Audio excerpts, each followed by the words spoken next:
আগে এই দিনে দরবার বসেছিল সেনাবাহিনীর। আপনারা জানেন যে সেনাবাহিনীর বিভিন্ন অফিসার এবং জওয়ানদেরকে সেনাপ্রধান অ্যাড্রেস করেন না, ওনাদের বক্তব্য শোনেন। এবং সেনাবাহিনীর গণতন্ত্র চর্চার একটি জায়গা হচ্ছে এই দরবার ব্যবস্থা। এটা আসলে ব্রিটিশ ইন্ডিয়ান আর্মি থেকে এটা ইনহেরিট করা হয়েছে। তো দেশের পরিস্থিতি অত্যন্ত উত্তপ্ত ছিল এই দিনে বা তার আগের দিনগুলোতে ধারাবাহিকতায় একটা সংঘাতের দিকে অনিবার্য হয়ে পড়ছিল, একটা চরম সংঘাতপূর্ণ অবস্থা। সেনাবাহিনী এবং অন্যান্য বাহিনীর সদস্যদের সাথে জনগণের প্রায় মুখোমুখি অবস্থানে নিয়ে গিয়েছিল শেখ হাসিনা।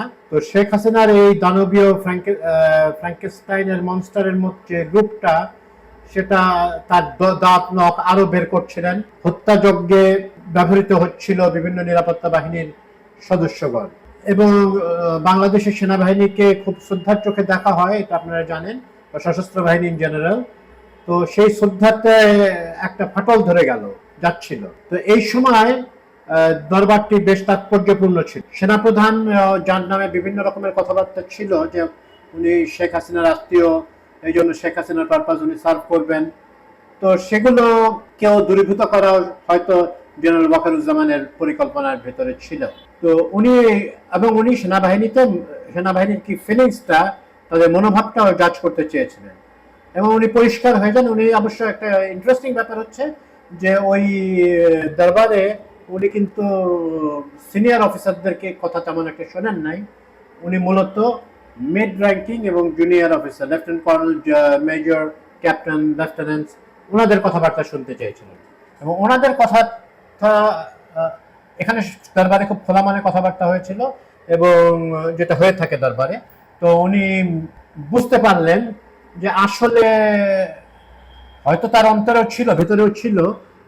উনি আরো তার মতে দৃঢ় হয়ে গেলেন যে সেনাবাহিনীকে ব্যবহৃত হতে দেওয়া যাবে না নিজের দেশের বিরুদ্ধে, নিজের দেশের মানুষকে গুলি করতে দেওয়া যাবে না। হ্যাঁ, অপরাধীর জন্য বা বিচ্ছিন্নতাবাদী শক্তির বিরুদ্ধে সেনাবাহিনীকে অস্ত্র নিতে হয়, কিন্তু শুধুমাত্র একটি রাজনৈতিক দাবিকে দমানোর জন্য বা একটি ছাত্র জনতার উপরে ঝাঁপিয়ে পড়া এটা সেনাবাহিনীর কাজ হতে পারে না। এবং নারী অফিসারদের কথা শুনেছেন এবং অন্যান্য জুনিয়র অফিসাররা, ওনারা অনেক আবেগ আপ্লুত ভাবে ওনাকে বলেছেন যে আমরা এর সাথে থাকতে চাই না।